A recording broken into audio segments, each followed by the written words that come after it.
हमारे आत्मविश्वासी मुखर नए भारत के कहानीकार, हमारे डिजिटल कंटेंट क्रिएटर्स की प्रतिभा को सम्मान देने के लिए, नेशनल क्रिएटर्स अवार्ड का मंच प्रदान करने के लिए, इस विजन को सामने लाने के लिए माननीय प्रधानमंत्री जी का बहुत बहुत आभार। और आप सब डिजिटल कंटेंट क्रिएटर्स की ओर से माननीय प्रधानमंत्री जी का स्वागत करने के लिए मैं फेमस पॉडकास्टर राज शमानी को मंच पर आमंत्रित करती हूं।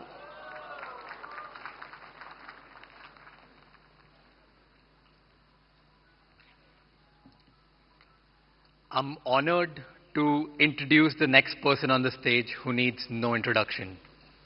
But before I do that, I want you to thank your stars. शुक्र मनाओ guys कि ये content creator नहीं है, क्योंकि अगर ये होते तो हम सबकी दुकानें बंद हो जाती।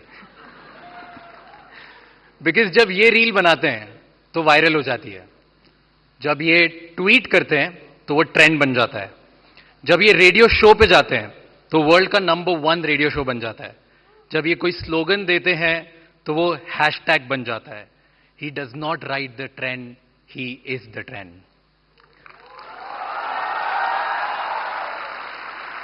Ladies and gentleman, join your hands together for the influencer of the influencers, the OG, the GOAT, who is making the Indian dream possible for millions of Indians, the creator of New Bharat, Honorable PM Narendra Modi ji.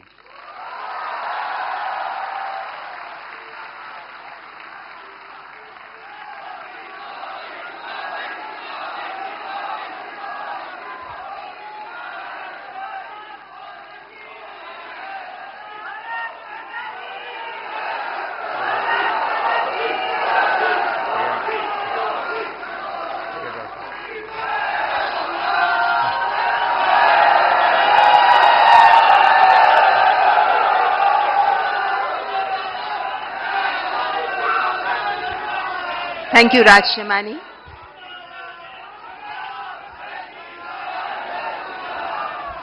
कार्यक्रम को आगे बढ़ाते हुए अब मैं इन पुरस्कारों के लिए 4 सदस्यीय जूरी में से 2 माननीय सदस्य हमारे बीच उपस्थित हैं। मैं मंच पर रूपाली गांगुली जी और प्रसून जोशी जी को आमंत्रित करती हूं, जो जूरी मेंबर्स हैं।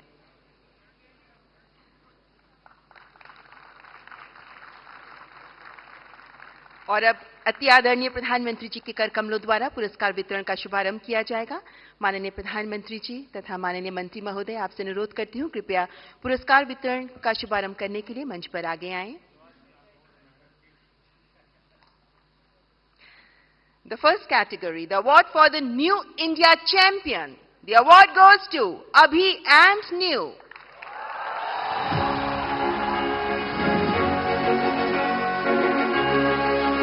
They are pioneers in shaping the perspective of New India.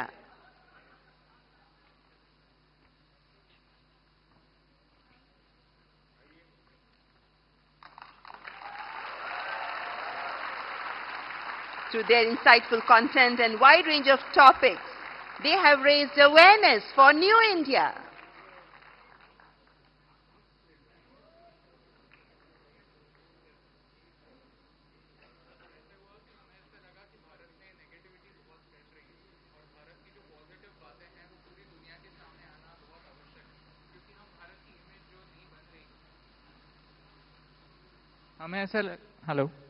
हमें ऐसा लगा कि भारत की जो इमेज बन रही है, जो छवि बन रही है, वो बहुत सारी नेगेटिव बन रही है, लेकिन भारत में ऐसी बहुत सारी बातें हैं, बहुत सारी पॉजिटिव बातें हैं जो पूरी दुनिया तक पहुंचना आवश्यक है, ताकि हमारी जो नई पीढ़ी है वो हमारे नए भारत से रूबरू हो पाए।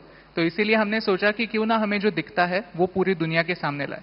इसीलिए अभी और न्यू, आप दोनों से मैं पूछना चाहूंगा कि ये थोड़ा साहस का काम है। मैं भी पब्लिक मीटिंग में जाता हूं और जब आर्थिक विषय और आंकड़े बोलता हूं तो मैं देख रहा हूं कि लोगों को नींद आना शुरू हो जाती है।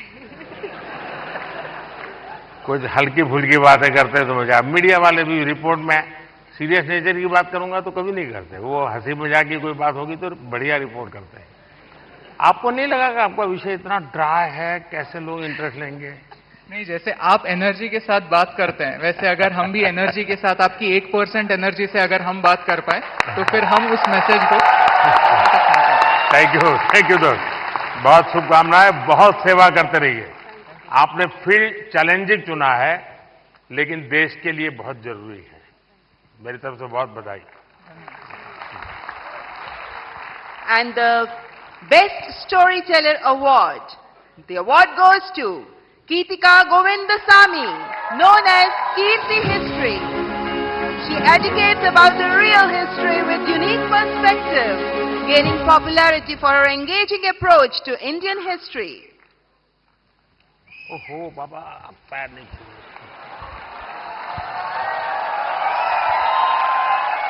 देखिए, वैसे पॉलिटिक्स में पता नहीं देश में परंपरा बन गई, लोग पैर छूते हैं। कला जगत में पैर छूना उसका भाव अलग है, लेकिन मैं बहुत डिस्टर्ब हो जाता हूं। और उसमें भी जब कोई बेटी, Thank you, sir. मैं सुनना चाहूंगा आपके विषय में कुछ। आई एम सॉरी, मुझे हिंदी समझ कर सकती हूँ, बट बोलने के लिए थोड़ा मुश्किल है। आपको जो मर्जी पड़े बोलो। ये देश बहुत बड़ा है, किसी न किसी कोने में तो आपको सुनने वाला मिल ही जाएगा। எல்லாருக்கும் வணக்கம். I would really like to appreciate our Honorable Prime Minister for the fact that you have taken up Tamil in a lot of stages and you said like Tamil. So I must start with Vanakkam. Yeah, vanakkam. So I'm really grateful for that. I always felt like it lacks a national platform which you brought here. So I'm really grateful for that, sir. I'm so honored. I'm just shaking. I don't know what to say. Thank you so much. नहीं, आपको अनुभव क्या आ रहा है जब आप, क्योंकि इतिहास से कुछ घटनाएं उठाती हैं और बड़ा, आप तो जहां से ये काम कर रही हैं थोड़ा तकलीफ वाला इलाका है, तो क्या फील करती हैं आप? I would say it's little complicated since history and politics are like interconnected. So it's like I get a lot of troll also, but that's fine. It's just share with the facts and all. Teenager का जो group है, हाँ। जो सबसे ज्यादा अपना समय यहाँ बिताता है, मतलब आप लोगों के लिए वो समय घटना करता है, उनको कौन सी चीजें ज्यादा अपीलिंग लगती है? They actually in my audience I have a lot of teenagers and they really watch things. इन सब के वो सारे खिलाड़ी टीनेजर्स ही है। That's true. So they really like things about the stories which talks the greatness of India. So that kind of stories they really like a lot. उनको अच्छा लगता है। Yeah. चलिए, People really feel proud of it. बहुत सेवा कर रहे हैं आप देश की। Thank you. Thank sir. You, Thank you so all the much. Best. So big applause for Keetika Govindasamy. And the next category is Disruptor of the Year Award. स्थापित मानदंडों को चैलेंज देकर नई राह बनाने वाले ये अवार्ड, जिसके विनर है Ranveer Allahbadia. We know him as Beer Bicep. He focuses on fitness, spirituality and lifestyle through his The Ranveer Show. बधाई हो। तो आज भी कुछ फिटनेस का मंत्र देंगे लोगों को? हैं? योगा करनी चाहिए, मेडिटेशन करनी चाहिए। तो फिर तो ये लोग कहेंगे कि मोदी जी की बात बता रहा है। तो फिर कहेंगे तुम बीजेपी वाले हो गए हो। नहीं सर, मोदी जी शायद यूथ की बातें कर रहे हैं, तो पूरा यूथ ही मेडिटेशन कर रहा है। आप बस वही बात फिर से कह रहा हूं मैं। कभी मैं आपको पूरी तरह तो फॉलो कभी किया नहीं है, क्यों सर? क्योंकि बहुत कठिन होता है जी। मुझे खुद को 50 साल छोटा करना पड़ेगा, तब जाकर के आपके साथ थोड़ा वेवलेंथ बैठेगा। मेरा वेवलेंथ नहीं, मैं विषय पूछना, क्या नींद के संबंध में आप कोई कार्यक्रम करते हैं? कभी कभी एलियंस येटीज के सपने आते हैं। नहीं, मैं इसलिए कह रहा हूं कि सचमुच में नींद की बहुत उपेक्षा हो रही है जी, जबकि पूरी दिनचर्या में पहला टाइम टेबल नींद तय करनी चाहिए। मैं बहुत उल्टा बता रहा हूं आज, क्योंकि मैं उसका भुक्तभोगी हूं। मैं नींद के संबंध में बहुत ही इनडिसिप्लिन हूं।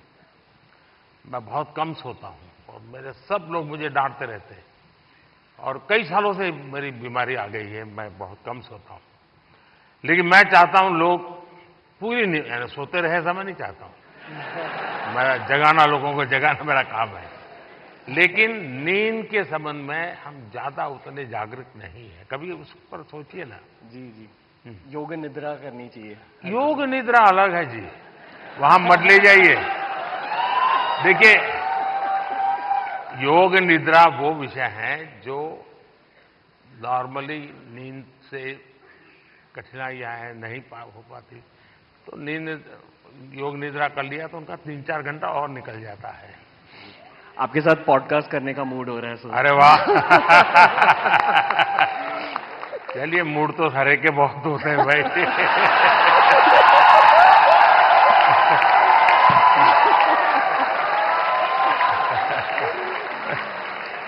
All the best. Thank you. और अगला पुरस्कार प्रकृति और पर्यावरण के प्रति समर्पित भाव से काम करने वाले ग्रीन चैंपियन अवार्ड, जिसके विनर हैं Pankti Pandey. As an ISRO scientist, Pankti amplifies the message of mission lifestyle for environment. बहुत बहुत बधाई। कुछ अपने कार्य के विषय में बताइए। સર હું અમદાવાદથી છું। स्वागत है। आप लोगों अहमदाबादियों की पहचान है क्या आप लोगों को? हम अहमदाबादी लोगों के लिए कहा जाता है, ये अहमदाबादी इसलिए बता रहा हूं, उनके लिए कहा जाता है, यानी कोई बुरा मत माने, क्योंकि आजकल ऐसा है कुछ भी बात बड़ा विवाद का विषय बन जाती है। लेकिन ये बचपन में जो सुनते थे वो मैं बता रहा हूं, मैं मानता नहीं हूं।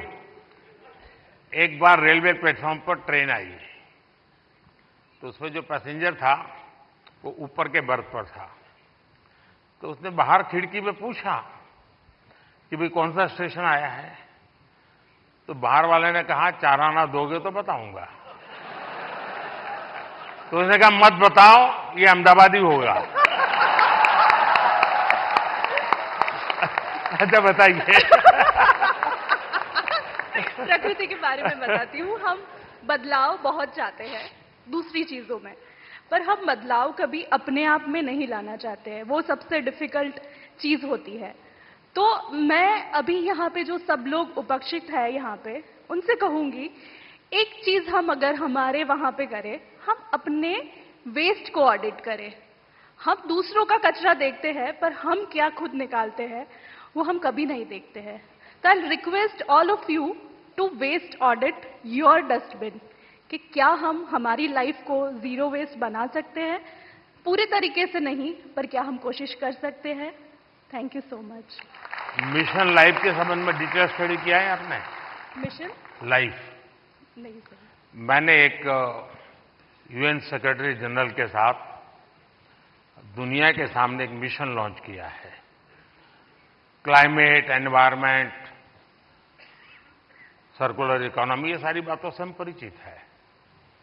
और लोग दुनिया कहते हैं तुम ये मत करो, तुम वो मत करो। सारा मैं क्या करूंगा कोई कहता ही नहीं है। बिल्कुल। और इसलिए मैंने कहा है मिशन लाइफ। और मिशन लाइफ के पीछे मेरा इंटरेस्ट यही है कि आपकी लाइफस्टाइल ही एनवायरनमेंट फ्रेंडली होनी चाहिए। हम क्या करते हैं, एसी कार में बैठ करके जिम जाएंगे, जिम में बिजली जला करके पसीना निकालेंगे, फिर एसी कार में बैठ करके घर वापस आएंगे और फिर 5 स्टार होटल में जाकर के एनवायरनमेंट पर भाषण देंगे।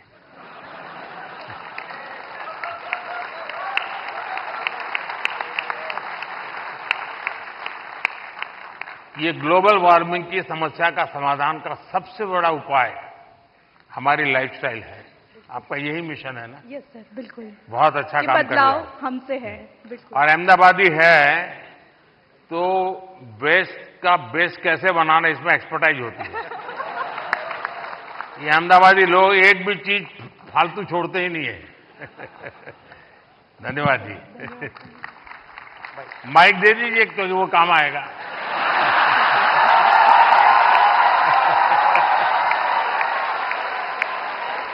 And the next award, Best Creator for Social Change. और इस अवार्ड की विनर है जया किशोरी, जिन्हें आधुनिक दौर की मीरा कहा जाता है। One of the youngest spiritual orators, she shares stories and teachings from Bhagavad Gita and Ramayana in insightful manner. बहुत बहुत बधाई आपको। चलिए, आपने लोगों को आध्यात्मिक दुनिया की तरफ बड़ी आधुनिक तरीके से रुचि फैलाई है। बहुत बहुत धन्यवाद। बताइए कुछ। जी, मैं कथाकार हूँ, श्रीमद् भागवतम करती हूँ और गीता जी के ऊपर बातें करती हूँ, क्योंकि मेरा बचपन इन्हीं चीज़ों से गुजरा है और जो बदलाव मुझ में आया है, चाहे शांति, सुकून, खुशी, हर चीज़ को लेकर। और सबसे बड़ी बात, क्योंकि हमारी सोच है कि भगवान से जुड़ना तो बुढ़ापे का काम है, और मुझे लगता है सबसे गलत सोच है, क्योंकि सबसे ज़्यादा अध्यात्म की ज़रूरत युवाओं को है।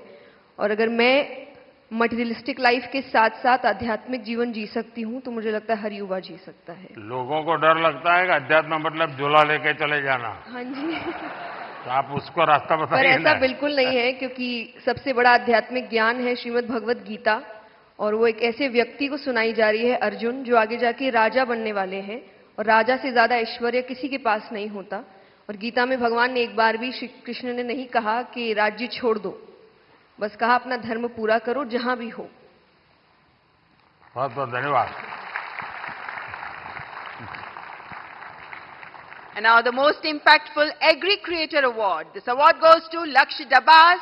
I invite his brother, Mrinal Dabas, to receive the award on his behalf. कृषि को लेकर इनोवेटिव टेक्निक से कैसे हम कृषि को समृद्ध कर सकते हैं, इसी पर काम करते रहे हैं लक्ष्य दबास। बधाई हो, आपका लक्ष्य सफल हो। बहुत बहुत शुक्रिया इस मंच से बुलाने के लिए पदंत साहब। मैं मृणाल डबास, हम जैविक किसान हैं। देश की जरूरत जरूर थी 1970s में कि एक ग्रीन रेवोल्यूशन आया गया, लेकिन उसके बाद देश बढ़ा और आज देश की जरूरत जैविक खेती की है, जिसमें कोई रसायन, कोई पेस्टिसाइड हमारे खाने में जो जहर हम डालते हैं वो ना डाला जाए।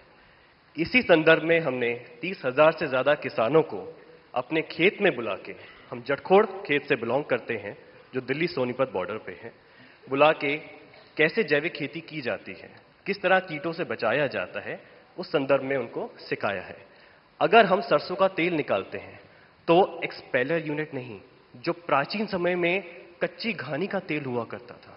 अगर हम गाय पाल रहे हैं, जर्सी एचएफ नहीं, जो हमारी देसी गाय है, गिर है, सहवाल है, थारपारकर है, राठी है, क्यों उसको ही हमें ज्यादा सेवा करनी चाहिए? और उसके दूध में और उसका जो घी बनता है, क्या उसमें ज्यादा प्रोटीन कंटेंट होता है और हमारे शरीर के लिए क्यों वो ज्यादा जरूरी है?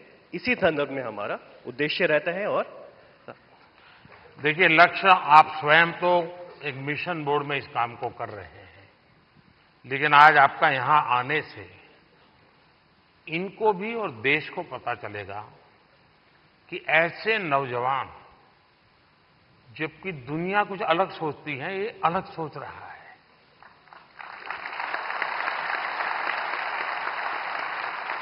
लोग लक्ष्य की मजाक उड़ाते होंगे, क्या यार तुम ये गाय पीछे पड़े हुए हो, उसके बाद भी वो उसको समर्पित है। आप कभी गुजरात के गवर्नर आचार्य देवव्रत जी से मिले हैं? नहीं सर, ये अवसर नहीं। तो मैं आपसे आग्रह करूंगा, एक बार उनके साथ बैठिए। वो एक मिशन बोर्ड में ये नेचुरल फार्मिंग पे काम करते हैं। कुरुक्षेत्र में उनका एक फार्म भी है, और गुजरात में करीब उन्होंने 3 लाख किसानों को नेचुरल फार्मिंग की तरफ ले गए हैं, और जो उसके रिजल्ट आए हैं बहुत ही एनकरेजिंग है। दूसरा, लोगों में एक भ्रम है जिसको आप ठीक कर सकते हैं। ऑर्गेनिक फार्मिंग और नेचुरल फार्मिंग दोनों अलग है। कुछ लोग कहते हैं कि ऑर्गेनिक फार्मिंग में शुरू में इनकम का बहुत लॉस होता है, उसके कारण कोई किसान हिम्मत नहीं करता। नेचुरल फार्मिंग में लॉस नहीं होता है और धीरे धीरे प्रोडक्टिविटी बढ़ती है, क्वालिटी बढ़ती है, एकरेज बढ़ता है। मैं चाहूंगा कि आप एक बहुत अच्छा काम कर रहे हैं, लेकिन मैं आपसे आग्रह करूंगा आप आचार्य देवव्रत जी से जरूर मिलिए। यूट्यूब पर उनके बहुत सारे लेक्चर्स हैं, आप उसको देखिए। बहुत बहुत शुभकामनाएं। And now the cultural ambassador of the year award, और इस अवार्ड की विनर हैं जानी मानी गायिका मैथिली ठाकुर। आपके ओरिजिनल सॉन्ग्स होते हैं और आप पारंपरिक लोकगीत के माध्यम से विभिन्न भारतीय भाषाओं में गाती हैं और हमारे देश की समृद्ध संस्कृति को सामने प्रस्तुत करती हैं। मैथिली ठाकुर। मैथिली नमस्ते। तो आज कुछ सुनाई दो और तो क्या क्योंकि लोग मेरा सुन सुन के थक जाते हैं। बिल्कुल सर। अच्छा, थक जाते हैं ना? नहीं मतलब बिल्कुल मैं आपको सुनाती हूँ। और सबसे पहले सभी लोगों को महाशिवरात्रि की ढेर सारी शुभकामनाएं। और तो शिव जी का ही भजन कर लो आज। जी जी जरूर।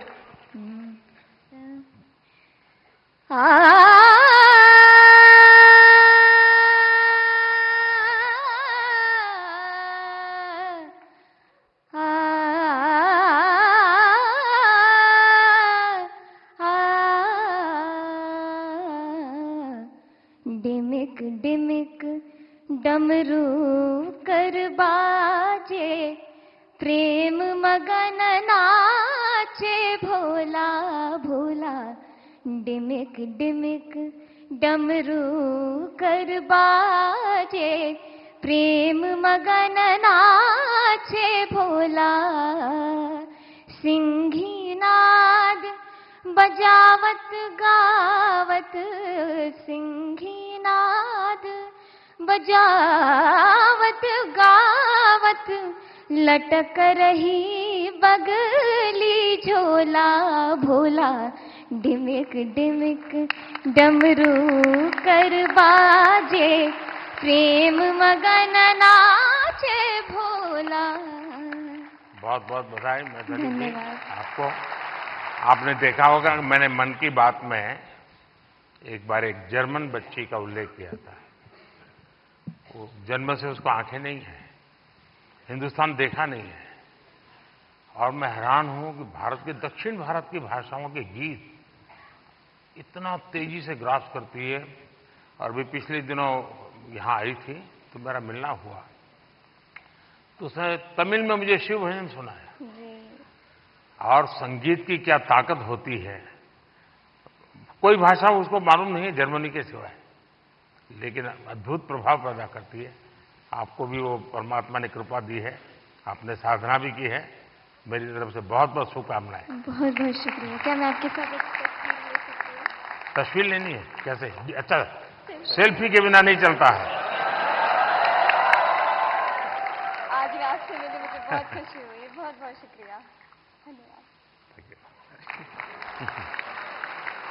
And now the best international creator. इस अवार्ड में 3 लोगों के नाम हैं, किरी Paul from Tanzania and Cassandra May Spitman, the German singer.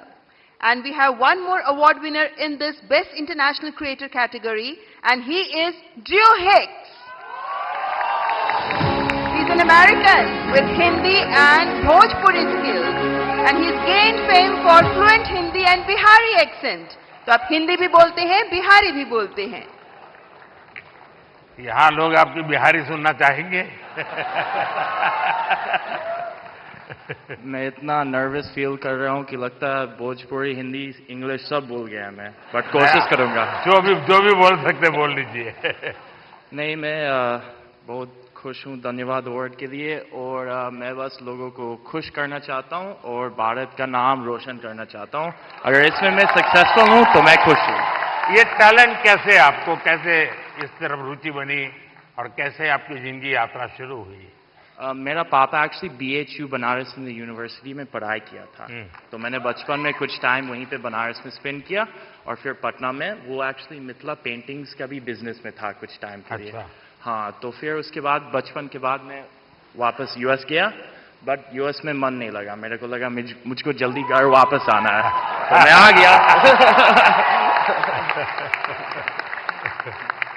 चलिए, आपको बहुत बहुत शुभकामना। आपका एक वाक्य भी इस देश के नौजवानों के लिए बहुत इंस्पायर करेगा। शुक्रिया, ऑल द बेस्ट। धन्यवाद। और हमारे देश के टूरिज्म पोटेंशियल को सामने लाने वाले बेस्ट ट्रैवल क्रिएटर अवार्ड के विनर हैं Kamiya Jaani, the founder of Curly Tale. हमारे देश के कई ऐसे पहलुओं को सामने रखा है जो अभी तक अनएक्सप्लोर्ड रहे हैं। So the beauty of India has been showcased by her in her videos. That's Kamya Jani. बहुत बहुत बधाई। Thank you so much. Thank you. Thank you. Kamiya जी बताइए। मुझे घूमने का बहुत शौक है और मुझे लगता है कि जब हम ऑफिस से थके आ रहे आते हैं या वीक भर पूरा काम करते हैं, वीकेंड्स में हमें एंजॉय करना चाहिए। जो इतनी ब्यूटीफुल नेचुरल ब्यूटी हिंदुस्तान में है वो एंजॉय करनी चाहिए।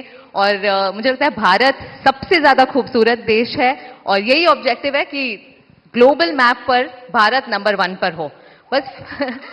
और फिलहाल कंफ्यूज्ड हूं, लक्षद्वीप जाऊं या द्वारका?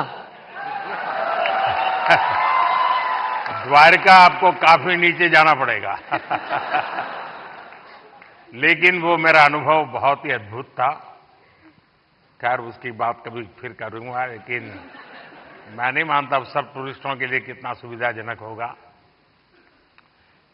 लेकिन अब जैसे मैं आदि कैलाश गया था, आदि कैलाश हमारा काफी ऊंचे टॉप पर है,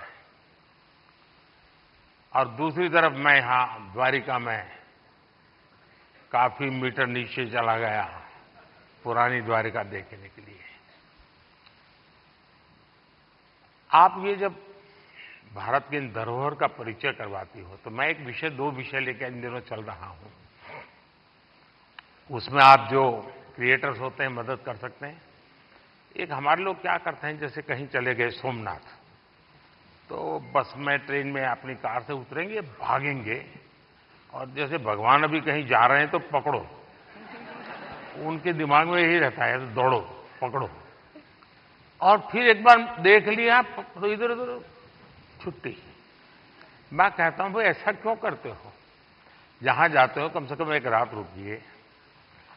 टोटल जो आपका बजट है, टूर ट्रैवल का टोटल बजट है, कम से कम 5% 10% लोकल कुछ न कुछ चीज खरीदिए, लोकल प्रोडक्ट खरीदिए। अब फिर आप कहेंगे नहीं हमने पानी पूरी खरीदी थी, ऐसा नहीं।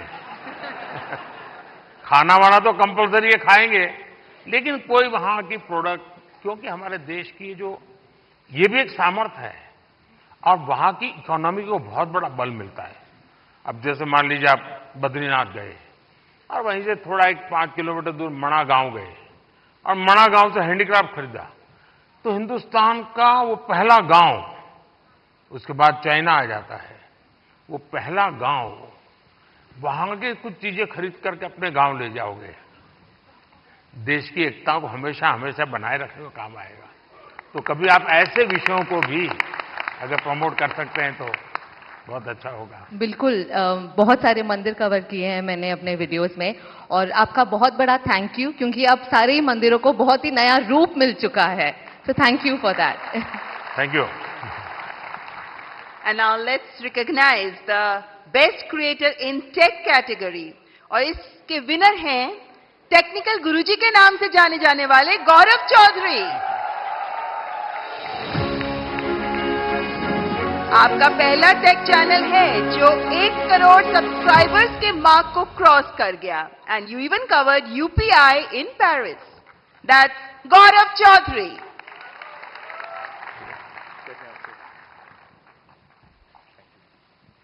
चलिए, अभी आज की दुनिया का इंसान है, कुछ बताएगा हमें। तो चलिए शुरू करते हैं। सर मैंने 2015 अक्टूबर में अपना चैनल शुरू किया था और उसका एक बहुत बड़ा कारण है डिजिटल इंडिया, जो जुलाई के महीने में शुरू हुआ था। उससे 1 साल पहले जब आपने make in India programme start किया तो हमने देखा कि कैसे टेक्नोलॉजी के फील्ड में स्पेशली इंडिया, जो हमेशा से हम जानते हैं कि हम सभी का जो टैलेंट है वो तो बहुत अच्छा है ही, लेकिन जैसे हमने देखा कि हमारे देश में जब मैन्युफैक्चरिंग स्टार्ट हुई, जो बाहर की कंपनियां भी इंडिया में आ रही हैं, तो उससे मुझे लगा कि क्यों ना मैं अगर अपना थोड़ा नॉलेज शेयर कर पाऊं, तो बस वही स्टार्ट किया है सर। आपने ध्यान में आया होगा, एक विषय को लेकर के मैं भारत काफी कुछ कर रहा है और दुनिया को भी मैं कहता रहता हूं। सभी दुनिया के बड़े बड़े नेताओं से इस विषय में मेरी जरूर चर्चा होती है और भारत का जो डिजिटल इंडिया का सक्सेस है, ये तो गौरव बराबर अच्छे तरह जानते हैं क्योंकि उसी फील्ड में काम करते हैं। लेकिन मेरा एक आग्रह रहता है कि उज्जवल भविष्य के लिए हमें टेक्नोलॉजी को डेमोक्रेटाइज करना चाहिए। हमारा यूपीआई ये इसका बहुत बड़ा सिंबल है। ये कुछ लोगों की बपोती नहीं है, ये सबकी मालिकी है और दुनिया तभी आगे बढ़ेगी। कोई उसका एक बड़ा कंपनी का मालिक बन गया और दुनिया बांट रहा है, ऐसा नहीं।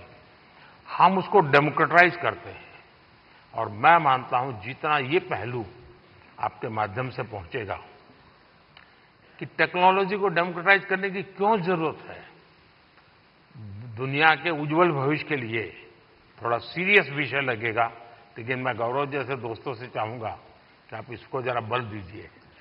सर मुझे ऐसा लगता है कि टेक्नोलॉजी जो है वो हम सभी को एक ताकत देती है आज की दुनिया में। मैं अभी पेरिस में गया था पिछले हफ्ते और मैंने जब वहां की टिकट यूपीआई से खरीदी तो बहुत खुशी हुई और मुझे लगता है कि इंडिया के पास में वो सारे सॉल्यूशंस हैं जो पूरी दुनिया के देश जो हैं अपनी जगहों पे इंप्लीमेंट कर सकते हैं। तो जरूर से कोशिश रहेगी। बहुत बहुत बधाई। Thank you. और माननीय प्रधानमंत्री जी के स्वच्छ भारत अभियान से प्रेरणा लेकर जिन लोगों ने डिजिटल कंटेंट क्रिएट किया, उनमें से चुने गए स्वच्छता एम्बेसडर हैं मल्हार कलाम्बे, अ नोटेड एनवायरमेंटलिस्ट जो 2017 से प्रति सप्ताह स्वच्छता अभियान चलाते रहे हैं, स्वच्छता और सतत विकास को लेकर जागरूकता भी फैलाते रहे हैं। दैट्स मल्हार कलाम्बे। मल्हार, ये जो लोग क्रिएटर्स हैं ना, उसमें कुछ लोग वो भी हैं जो क्या खाना चाहिए वो भी कहते हैं।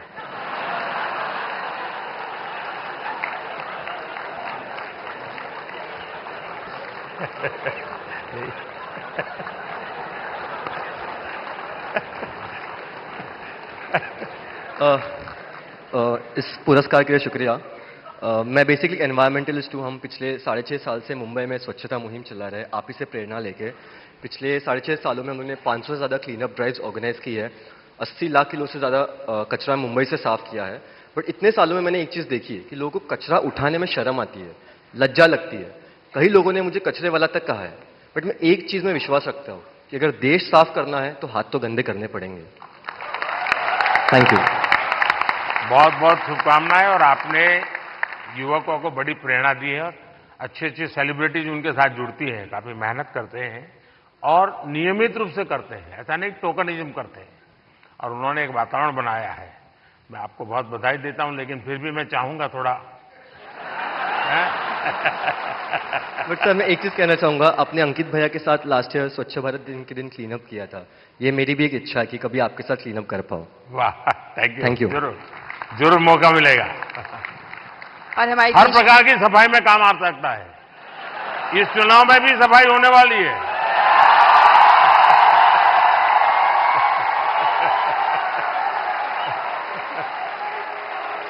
और हमारे देश की समृद्ध फैशन परंपराओं को आगे बढ़ाने के लिए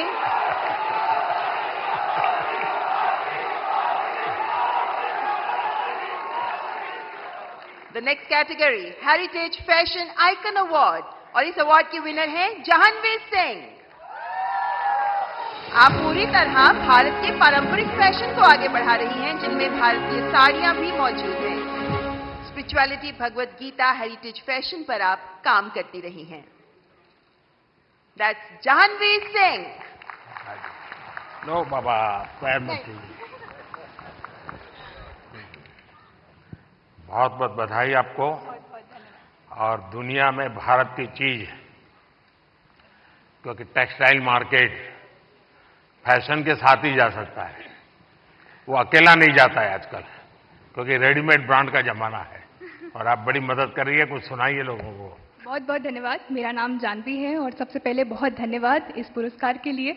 और मैं चाह रही हूँ कि इस नए भारत में जो हमारी प्राचीन परंपरा है उसे अपनी संस्कृति, शास्त्र, संस्कार और साड़ियों के माध्यम से आगे लेके जाऊं। और मेरा सबसे यही अनुरोध है कि अपनी संस्कृति, शास्त्र, संस्कारों को भूलिए मत, उसे अपने साथ रखिए। आप कितने भी मॉडर्न हो जाएं, हमेशा ये रूट्स आपको याद होनी चाहिए।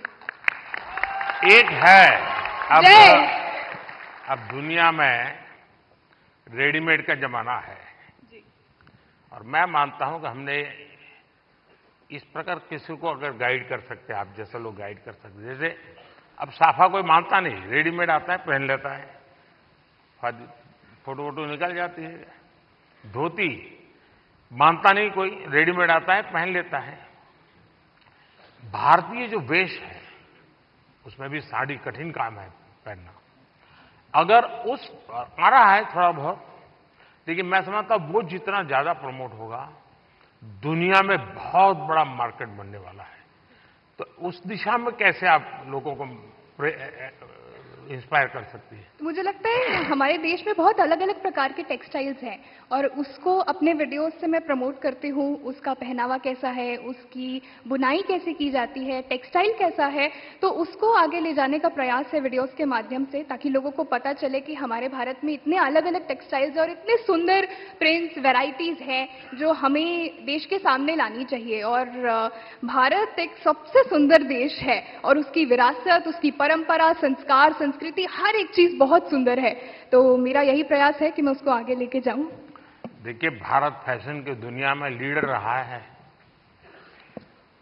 बहुत लोग हैरान हो जाएंगे अगर आज लोगों को लगता है मिनी स्कर्ट ये आधुनिकता की निशानी है, या पर्स ऐसे लटकाती है बहनें। आप अगर कोणार्क जाएंगे, सैकड़ों साल पुराने मंदिर का जो मूर्तियां बनी हैं, उसमें आपको एक मूर्ति वो भी दिखेगी जिसमें मिनी स्कर्ट पहना है बेटी ने और हाथ में पर्स है, ऐसे लटक रही है। यानी सैकड़ों साल पहले फैशन का वो नॉलेज यहां पर पत्थर तराशने वाले को भी था। यानी भारत की इन विविधताओं को हम दुनिया में ले जा सकते हैं। बहुत बहुत बधाई आपको। बहुत बहुत धन्यवाद। और बेस्ट क्रिएटिव क्रिएटर फीमेल की श्रेणी में पुरस्कार प्राप्त कर रही हैं श्रद्धा, जिन्हें मशहूर है अय्यो श्रद्धा के नाम से। आप अलग अलग भाषाओं में कॉमेडी प्रस्तुत करती हैं, हास्य कलाकार। दैट्स श्रद्धा। अय्यो श्रद्धा से मेरा दोबारा मिलने का मौका मिला है। बहुत बहुत बधाई। बहुत बहुत धन्यवाद। बहुत बहुत धन्यवाद। बहुत धन्यवाद इस पुरस्कार के लिए। और ये पुरस्कार ये एक्नॉलेज करता है कि जो लोग घर में एक स्मार्टफोन के जरिए कंटेंट बनाते हैं, वो भी एक स्किल है। ये एक्नॉलेज करता है ये पुरस्कार। इसका बहुत बहुत बहुत धन्यवाद। देश में अक्सर सामाजिक, राजनीतिक, औद्योगिक वजहों से परिस्थिति काफी गंभीर हो जाती है। मेरी कोशिश ये रहती है कि इसमें अगर एक ह्यूमरस पॉइंट ऑफ व्यू या हास्य रस मिलाया जाए तो एक पॉजिटिविटी फैलाई जा सके। जो भी परिस्थिति हो, आई थिंक हमारे देश के लोग इतने प्यारे हैं कि परिस्थिति कितनी भी गंभीर हो, हम हर चीज में मुस्कुराने की वजह ढूंढ लेते हैं। और मैं अपने कंटेंट से ये वजह दर्शाने की कोशिश करती हूँ। बहुत बहुत धन्यवाद। बहुत धन्यवाद। देखिए, बाजार से सब्जी कितनी बढ़िया क्यों ना लाए, उसमें जब तक तड़का नहीं लगता है ना, टेस्ट नहीं आता है। तो ये हास्य की चीजें जो है वो तड़का का काम करती है जिंदगी में। और आज आपकी स्पॉन्टेनिटी ने सबको फ्लोर कर दिया है। Thank you. Thank you so much. Thank you. Thank you. Thank you. And now let's recognize the best creative creator male, RJ Raunak, जो अपने प्रैंक के लिए जाने जाते हैं, अपने ह्यूमर, अपनी आवाज के लिए जाने जाते हैं। और अलग अलग टॉपिक्स पर बेहतरीन डिजिटल कंटेंट तैयार करने वाले आरजे रौनक। क्या आरजे, कैसे हो भैया? रौनक ने ही आरजे नाम पॉपुलर कर दिया। सर, मुझे लगता है कि आपने भी रेडियो को पॉपुलर कर दिया, तो उसके लिए बहुत बहुत धन्यवाद। और अक्सर जब मैं रेडियो में प्रोग्राम करता हूं और लोगों से रेडियो के बारे में बात करता हूं, और मुझे अच्छे से याद है जब मन की बात प्रोग्राम शुरू होने वाला था, तब हमने यही कहा था कि हमारी इंडस्ट्री में और एक व्यक्ति आ रहे हैं। हमने इतने सालों से काम किया, लेकिन शायद वो फर्स्ट डे से ही सारे रिकॉर्ड्स तोड़ देंगे, तो उसके लिए बहुत बहुत धन्यवाद। बहुत बहुत बधाई आपको। Thank you Modi ji. और सारी रेडियो फ्रेटर्निटी की तरफ से मैं आपको धन्यवाद कहूंगा, क्योंकि शायद यहां पर रेडियो का मैं इकलौता हूं आपके अलावा जिसको ये अवार्ड मिल रहा है।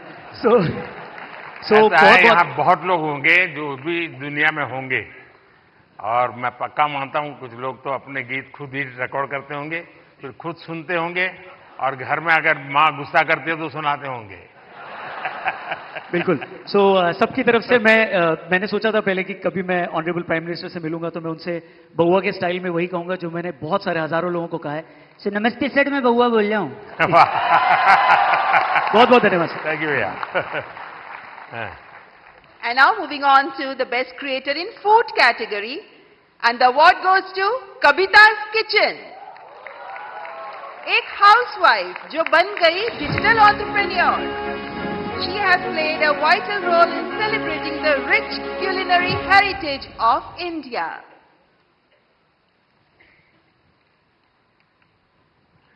कविता जी, बहुत बहुत बधाई आपको। धन्यवाद सर।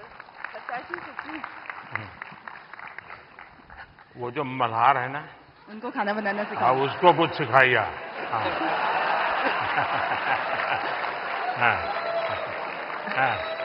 सर, धन्यवाद इस पुरस्कार के लिए। और मैं खाना बनाना सिखाती हूँ लोगों को, और मैं चाहती हूँ कि घर के मतलब जो फैमिली मेंबर है वो घर के हर मेंबर को खाना बनाना सिखाए, क्योंकि कोविड के टाइम पे हमें पता चल गया कि खाना बनाना कितना जरूरी है सीखना। तो पढ़ाई के साथ साथ इसको भी हम अपनी लाइफ स्किल में ऐड करें तो ज़्यादा अच्छा होगा। और साथ में मैं चाहती हूँ कि जैसे स्कूल वगैरह में हम बच्चों को बाकी चीज़ें पढ़ाते हैं, तो उसके साथ अगर हम एग्रीकल्चर भी सिखाएं तो बच्चों को ये पता चलेगा कि एक अनाज उगाने में कितना मेहनत होता है, तो शायद उसकी वजह से फूड वेस्टेज कम होगा। और खाना बनाने में कितनी मेहनत होती है, तो उसकी वजह से भी वेस्टेज को हम रोक सकते हैं। तो ये मेरी सोच है, मैं चाहती हूँ कि ऐसा अगर हो तो फ्यूचर में अच्छा होगा। अच्छा हुआ आप इस काम को किया, और आपके कारण लोग जानेंगे, कि वरना हमारे गुजरात के लोगों का एक स्वभाव रहा है, वो सैटरडे शाम को कहीं के रेस्टोरेंट ढूंढते रहते हैं, फास्ट फूड। और फिर वहाँ मैक्सिकन कहाँ मिलेगा, पिछले सप्ताह मैक्सिकन लिया, इस बार इटालियन कहाँ मिलेगा। और अगर वो कुल्लू मनाली जाएंगे तो यार गुजराती डिश कहाँ मिलेगा।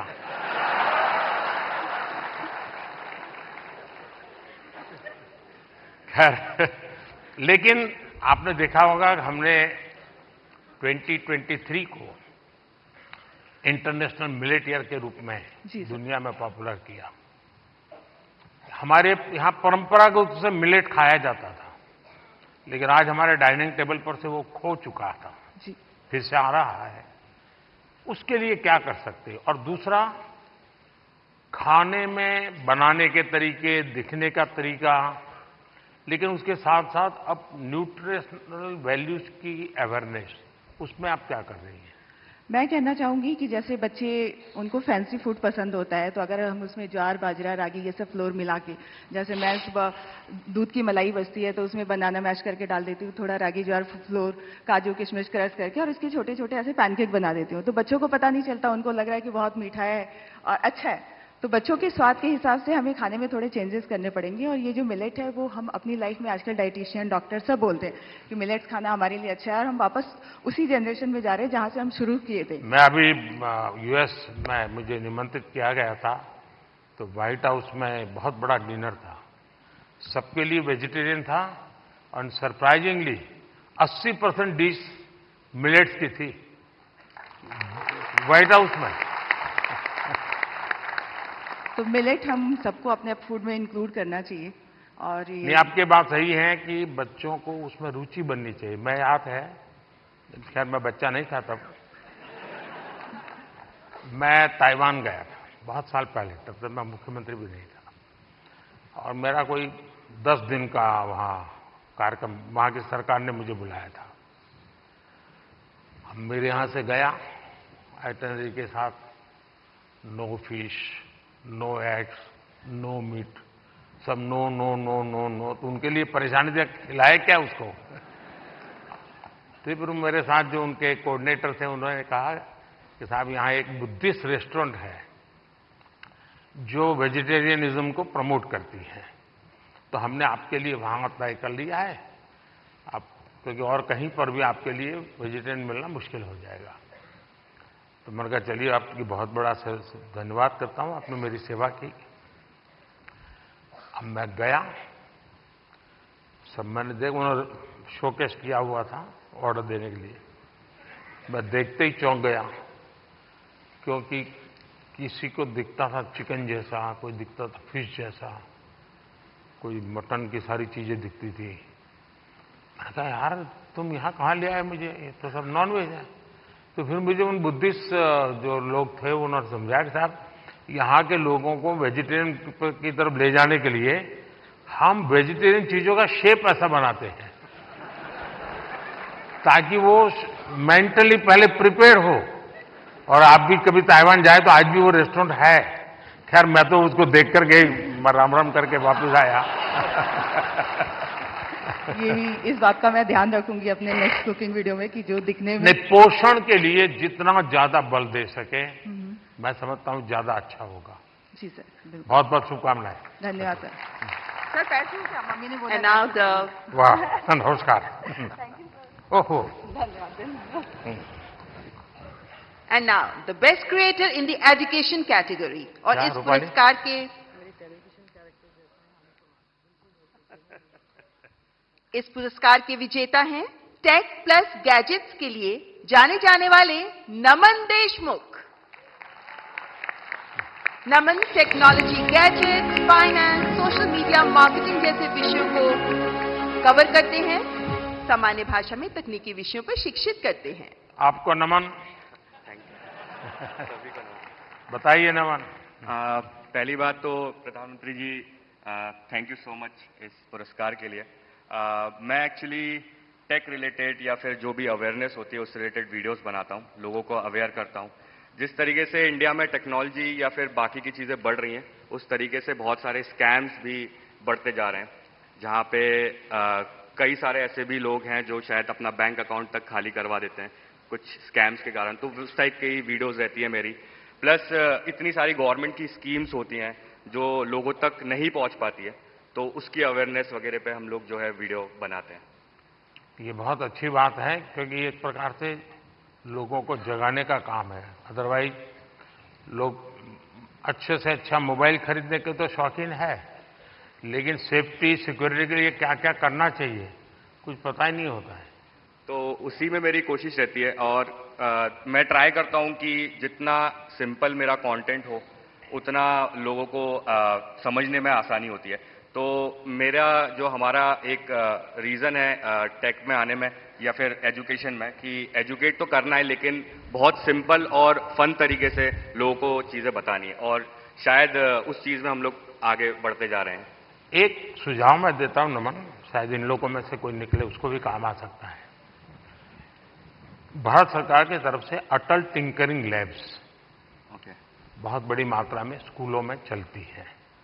भारत सरकार पैसे भी देते हैं और छोटे छोटे बच्चों के लिए है, वो 5वीं 6वीं 7वीं कक्षा की, और टेक्नोलॉजी के लिए ही है। उनका साइंटिफिक टेम्पर तैयार करने के लिए। लेकिन मैं उन दिनों इन बच्चों को जब मिलता हूं, क्या चीजें बना बना के लाते हैं, क्या सोच करके लाते हैं। कभी आप ऐसे अटल टिंकरिंग लैब में जाकर के उसको अगर कभी कवर करें तो हो सकता है कि ये बहुत बड़ा हमारे बच्चों को। और दूसरा मैंने देखा, चंद्रयान लैंडिंग के बाद हमारे देश में साइंटिफिक टेम्पर के प्रति बहुत बड़ी रुचि बनी है। बच्चों को लगने लगा है कि हमने साइंस मैथ की दुनिया में जाना चाहिए। और ये आप लोग जो क्रिएट करते हैं चीजें, हमारे बच्चों को साइंटिफिक दुनिया में जाने के लिए प्रेरित करने वाली जितनी चीजें करेंगे बहुत बड़ी सेवा होगी। प्रधानमंत्री जी, मैं ये आपकी जो बात है वो ज़रूर मतलब उस चीज़ पे भी मैं वीडियो बनाने वाला हूँ फॉर श्योर। और जितनी भी चीज़ें होती है, जितना भी हम वीडियो बनाते हैं अवेयरनेस को लेके, मैं इस चीज़ को लेके बहुत ज़्यादा खुश होता हूँ कि लोग एजुकेशन के प्रति बहुत ज़्यादा आज के टाइम पे आगे बढ़ते जा रहे हैं और लोग सीखना चाह रहे हैं। तो सोशल मीडिया एक ऐसा प्लेटफॉर्म बन चुका है जहाँ पे लोग अच्छे तरीके से बहुत सारी चीज़ें सीखते हैं। तो जो आपका सजेशन है उसके लिए मैं 100% काम करने वाला हूँ। बहुत बहुत बधाई। Thank you sir. Best health and fitness creator award के विजेता हैं अंकित भाई अनपुरिया, एक फिटनेस इन्फ्लुएंसर जो अपने 75 हार्ट चैलेंज के लिए बहुत मशहूर हुए और आप फिटनेस के साथ साथ अध्यात्म को भी जोड़ते हैं। अंकित भाई अनपुरिया। कहा अंकित? साई राम है? वाह। बताओ जरा अपना वाक्य। राम राम भाई सारा ने। हाँ। बहुत बहुत बधाई। बहुत बहुत धन्यवाद। सुनाइए सबको और चैलेंज भी दे दीजिए आप तो। चैलेंज तो ये है भाई, मतलब डेली वर्कआउट करना। आप कुछ भी काम करते हो, क्योंकि नुगारा दुनिया में 2.5 सुख है। पहला सुख निरोगी काया, दूसरा अच्छी नींद और आधे में आ जा है और बच्चा और सब कुछ है। तो भाई पहला सुख निरोगी काया, तो अपनी हेल्थ ही काम करो। चाहे आप कोई भी काम करते हो, थोड़ा बहुत टाइम अपने थी काटो जरूर। बहुत बहुत बधाई। और गेमिंग क्रिएटर कैटेगरी के विजेता हैं ट्रिगर्ड इंसान के नाम से जाने वाले निश्चय। आप यूट्यूबर हैं, लाइव स्ट्रीमर हैं, गेमर हैं और आपकी कमेंट्रीज के लिए बहुत फेमस हैं। निश्चय, बहुत बहुत बधाई। Thank you sir, thank you. सुनाइए, कुछ ट्रिगर हो जाए। सबसे पहले तो thank you for this award PM sir. And मैं जेन्युइनली इतना ज़्यादा नर्वस हूँ, मैंने कुछ नहीं सोच रखा था। मुझे पता नहीं था कि यहाँ पे आके कुछ बोलना पड़ेगा। जब मैंने देखा सब आके कुछ बोल रहे, तब से मैं सोच रहा था, लिख रहा था फ़ोन में कि क्या बोलूँगा, एंड अभी भी नहीं पता क्या बोल रहा हूँ। बस एक चीज़ बोलनी थी कि गेमिंग कैटेगरी में ये अवार्ड दिया गया है, तो उसके लिए बस थैंक यू बोलना था सर कि गेमिंग को भी रिकॉग्निशन मतलब मिल रही है and it's a big thing. So thank you so much. बहुत बहुत शुभकामनाएं। And the next category best micro creator, और इस कैटेगरी के विनर हैं अरिदमन, जो वैदिक एस्ट्रोलॉजी और एंशिएंट इंडियन विजडम पर काम करते हैं। आप आध्यात्म पर काम करते हैं और ज्योतिष पर काम करते हैं और सबको प्रेरणा देते हैं। ओहो भैया, झुको मत। बहुत बहुत बधाई। तो आज क्या कार्यक्रम है? आज का बस यही कार्यक्रम है। नहीं, इसलिए ये सारे लाइन लगा के खड़े रह जाएंगे, क्योंकि ज्योतिष ऐसी चीज है, कोई भी हाथ दिखाता है। मैं अपना बचपन का एक अनुभव बता दूं। मैं ट्रैवलिंग करता था बहुत, और कभी आरक्षण रिजर्वेशन तो कोई सोचना ही नहीं था। भीड़ बहुत होती थी अनरिजर्व डिब्बे में। तो मैं क्या करता था, देखता था कि यहां थोड़ा मौका है, तो मैं किसी का हाथ पकड़ के शुरू करता देखना। तुरंत लोग मेरे लिए सीट की व्यवस्था करते थे।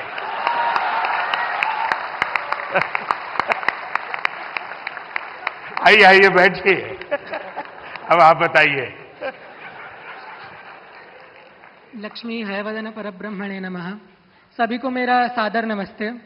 और पहले मैं ये बताना चाहूंगा कि मैं ज्योतिष की वीडियोस नहीं बनाता हूं। मैं धर्मशास्त्रों के कुछ विषयों पर अपनी वीडियोस बनाता हूं। और ये पुरस्कार मुझे मिला, इसमें धर्मचक्र भी है, इसमें वृषभ भी है, इसमें सिंह भी है। और इस धर्मचक्र की मर्यादा बनी रहे, ये धर्मचक्र सतत चलता रहे, इसके लिए ही मेरा छोटा सा प्रयास है।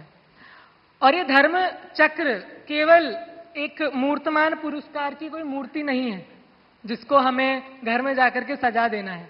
अपितु अपने जीवन के अंदर इस धर्म चक्र को धारण भी करना है। और इसके अंतर्गत कोई आध्यात्मिक कर्मकांड नहीं आते हैं, इसके अंदर कोई पूजा पाठ या विधियां नहीं आती है। आज मैंने जो वेशभूषा पहनी है, बहुत से लोग इसे देखकर सोच रहे होंगे कि मैं कोई सन्यासी हूं, कोई बाबा हूं, कोई तपस्वी हूं, लेकिन मैं इनमें से कुछ नहीं हूं। मैं एक सामान्य बालक हूं जो अपनी 12वीं कक्षा इस समय कर रहा हूं। लेकिन मैं बताना चाहता हूं कि ये जो कपड़े मैंने पहने हैं, ये अध्यात्म का प्रतीक नहीं है, ये भारतीय संस्कृति का प्रतीक है, जिसे हम भुला चुके हैं। प्रधानमंत्री जी ने वेशभूषा की बात करी, हस्तकला की बात करी, और मैं कहना चाहूंगा कि जो परिधान मैंने पहना है, ये भारत का सबसे पुराना परिधान है, जिसको आज लगभग इधर बहुत कम लोग पहन के आए होंगे। तो मैं आशा करता हूं कि मेरे छोटे से योगदान से, यद्यपि मैं एक बहुत बड़ा क्रिएटर नहीं हूं, लेकिन मेरे छोटे से योगदान से मैं इस राष्ट्र के धर्म चक्र में एक छोटा सा सहयोग देता हूं, और उसके लिए आप सभी का मैं साथ मांगता हूं।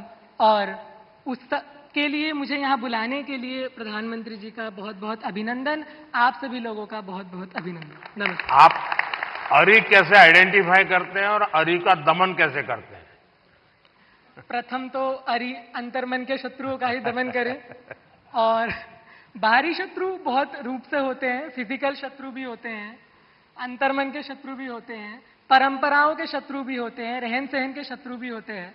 और मैं समझता हूं कि जितनी हद तक हम इन शत्रुओं का निवारण कर सके उतना ही अच्छा है, और मैं इस अपने नाम को सार्थक करने के लिए उस लक्ष्य की तरफ अग्रसर हूं।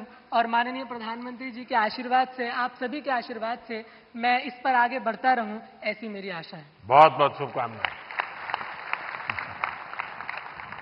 And now the best nano creator award, और इस अवार्ड के विजेता हैं देवभूमि उत्तराखंड के चमोली जिले के पीयूष पुरोहित। पीयूष जो स्थानों की, लोगों के और उन क्षेत्रीय त्योहारों के बारे में बताते हैं जिनके बारे में लोगों को बहुत कम पता होता है। जोरदार तालियां पीयूष पुरोहित के लिए। पीयूष, बधाई हो। सुनाओ। सर, मैं उत्तराखंड से हूँ और चमोली से हो। हाँ जी। तो सर, मैं अपने जो उत्तराखंड की पुरानी परंपरा होती है उनको प्रमोट करने की कोशिश करता हूँ, और मतलब अलग तरीके से थोड़ी VFX वगैरह, एडिटिंग वगैरह से उसे थोड़ा और एंटरटेन करने की कोशिश करता हूँ। जैसे कि उसमें थोड़ा VFX यूज कर लिया, जैसे वीडियोस में VFX होते हैं, विजुअल आर्ट्स। मैंने मन की बात में एक बार लोगों को अपील किया था किसी और राज्य के गीत को गाइए, और चमोली का जो गीत है एक, वो केरल की बच्चियों ने स्कूल में गाया था, बहुत पॉपुलर हो गया था। शायद आपने वायरल देखा होगा उसको। चमोली का वो गीत बड़ा फेमस है, लोगों के स्वागत के लिए गाया जाता है।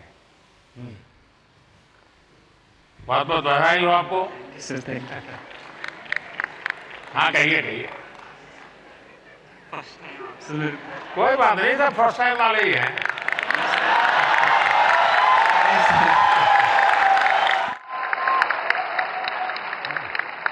Thank you sir, thank you. जय देवभूमि, जय उत्तराखंड। चलिए, बहुत धन्यवाद।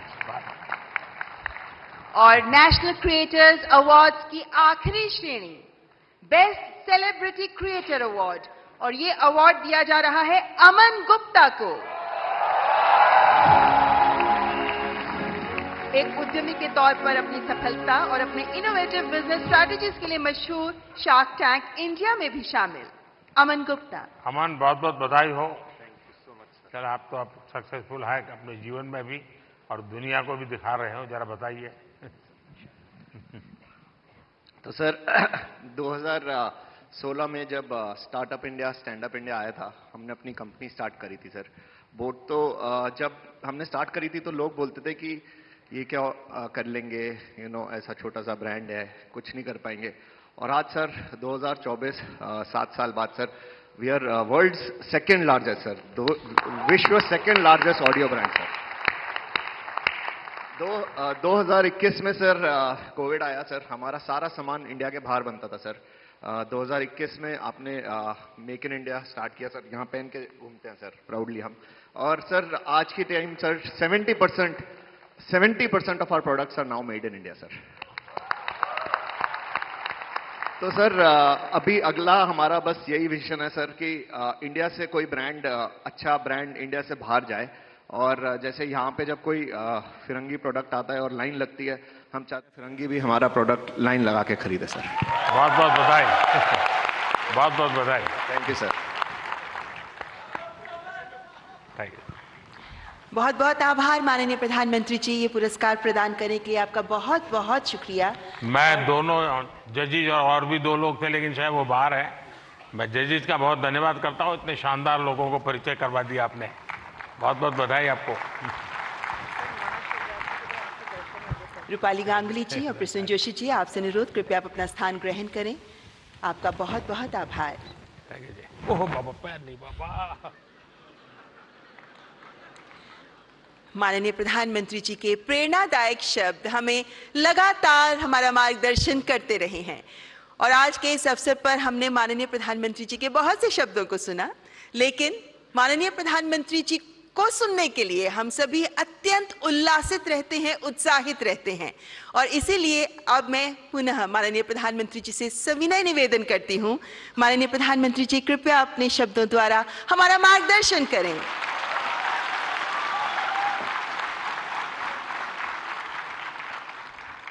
अभी भी कुछ सुनना बाकी है क्या?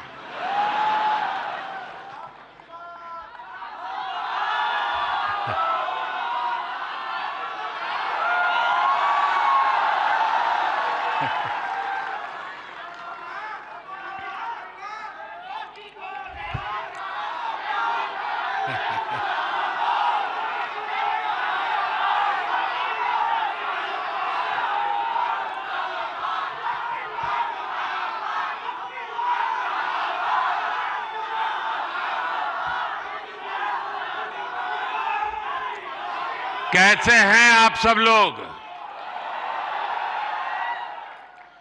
थोड़ी सी वाइब भी तो चेक हो जाए।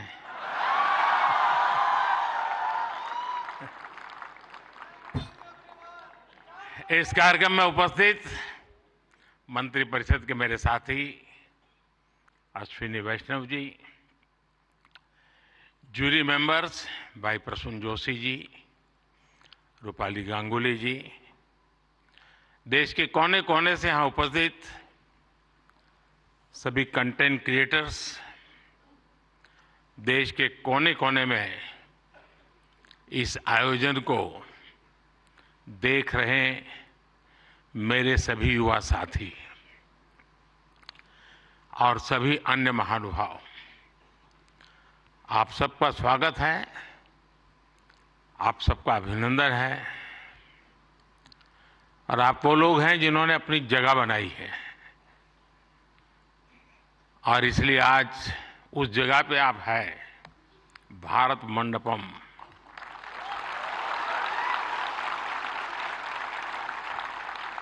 और बाहर सिंबल भी क्रिएटिविटी से जुड़ा हुआ है आते ही, और यही जगह है जहां G20 से सभी मुखिया यहां इकट्ठे हुए थे और आगे की दुनिया कैसे क्रिएट करनी इसकी चर्चा कर रहे थे। और आज आप लोग हैं जो भारत का भविष्य कैसे क्रिएट करना उसकी चर्चा करने के लिए आए हैं।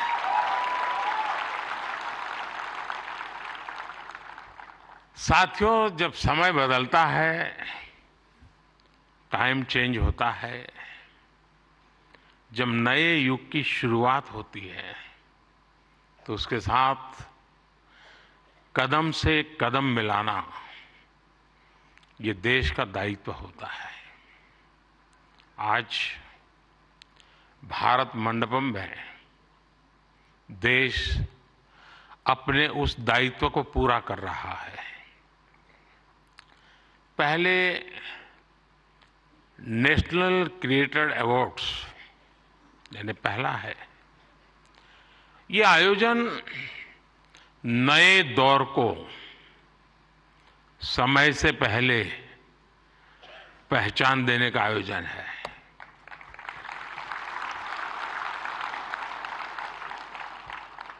और कुछ लोग मुझे कभी कभी पूछते हैं कि आपकी सफलता का रहस्य क्या है, ऐसा मुझे पूछते हैं। मैं हर एक को जवाब नहीं देता हूं।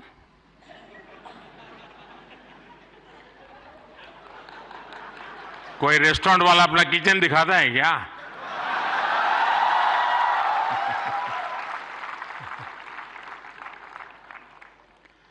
लेकिन आपको मैं बता देता हूं, ईश्वर कृपा है, मैं समय से पहले समय को भांप सकता हूं और इसलिए ये पहला ऐसा अवार्ड है जो शायद आने वाले दिनों में बहुत प्रमुख स्थान लेने वाला है।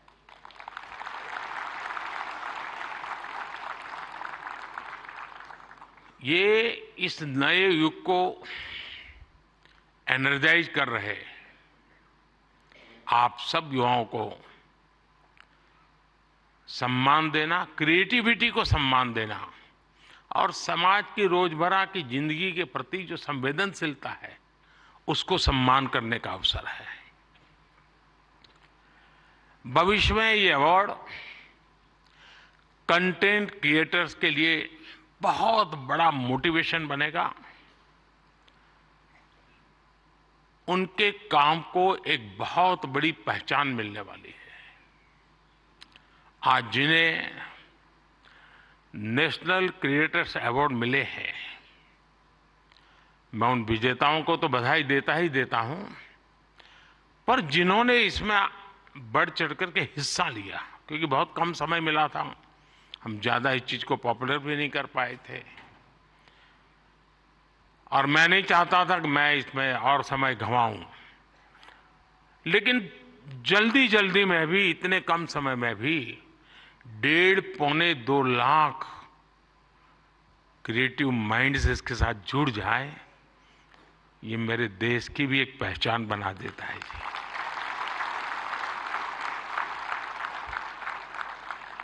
और साथियों, आज एक और पवित्र संयोग है, ये पहला नेशनल क्रिएटर्स अवार्ड महाशिवरात्रि के शुभ दिन पर आयोजित हो रहा है।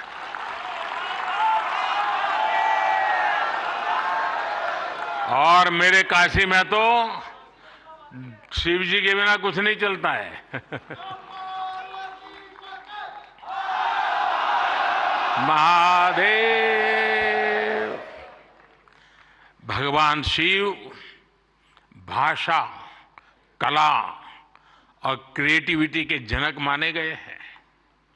हमारे शिव नटराज है, शिव के डमरू से माहेश्वर सूत्र प्रकट हुए हैं। शिव का तांडव लय और सृजन की नींव रखता है इतिहास, और इसलिए यहां जो क्रिएटर्स हैं उनके लिए नए सब्जेक्ट मिल जाएंगे। महाशिवरात्रि के दिन ये आयोजन अपने आप में बहुत बड़ा सुखद संयोग है और मैं आपको भी और देशवासियों को भी महाशिवरात्रि की बहुत बहुत शुभकामनाएं देता हूं। फ्रेंड्स, आज इंटरनेशनल वुमेन्स डे भी है, लेकिन मैं देख रहा हूं पहली बार पुरुष ताली बजा रहे हैं,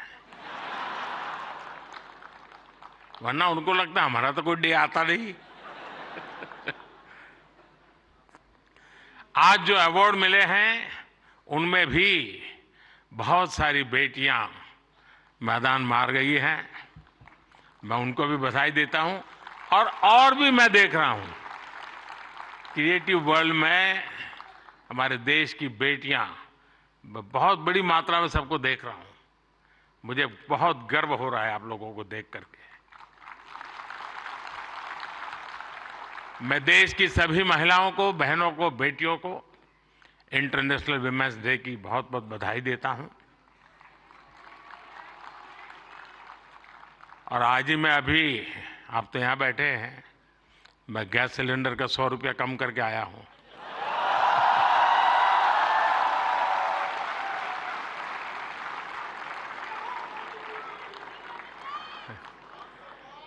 साथियों, किसी भी देश की जर्नी में किसी एक पॉलिसी डिसीजन या एक अभियान का कैसे मल्टीप्लायर इफेक्ट होता है, ये आप सबको देख करके पता चलता है। 10 साल में हुए डेटा रिवॉल्यूशन से लेकर सस्ते मोबाइल फोन्स, डिजिटल अभियान इंडिया अभियान ने एक प्रकार से कंटेंट क्रिएटर्स की एक नई दुनिया क्रिएट कर दी है। और पहली बार ऐसा हुआ होगा जब किसी सेक्टर की युवा शक्ति ने सरकार को प्रेरित किया हो, सरकार को मजबूर किया हो कि कब तक बैठे रहोगे, इसको भी सोचो। और इसलिए भी आप बधाई के पात्र हो। आज के इस अवार्ड फंक्शन का क्रेडिट अगर किसी को जाता है तो भारत के मेरे युवा मन को, हर डिजिटल कंटेंट क्रिएटर को जाता है। साथियों, भारत का हर कंटेंट क्रिएटर एक और बात को रिप्रेजेंट करता है। हमारे युवाओं को अगर सही दिशा मिले तो वो क्या कुछ नहीं कर सकते हैं। आपने कंटेंट क्रिएशन का कोई कोर्स नहीं किया है ही नहीं तो क्या करोगे।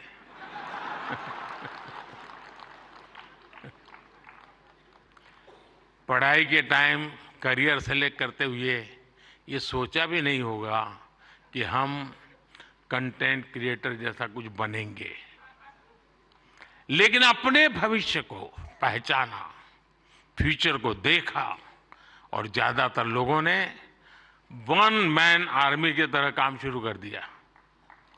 अब ये श्रद्धा को देखिए, खुद अपना मोबाइल लेकर के बैठ जाती है।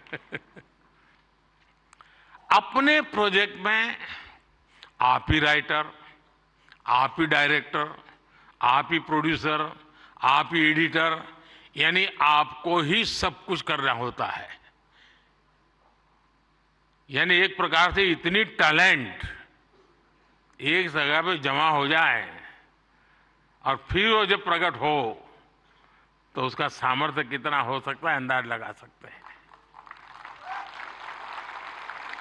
आपने आइडियाज गढ़े, इनोवेशन किए और उन्हें स्क्रीन पर जीवंत बनाया। आपने दुनिया को न केवल अपनी क्षमता से परिचित करवाया बल्कि लोगों को दुनिया भी दिखाई। आपने जो हिम्मत दिखाई उसी के कारण आज आप सब यहां पहुंचे हैं और देश बड़ी आशा के साथ आपको देख रहा है। आपका कंटेंट आज पूरे भारत में जबरदस्त इंपैक्ट क्रिएट कर रहा है। आप एक तरह से इंटरनेट के एमवीपी,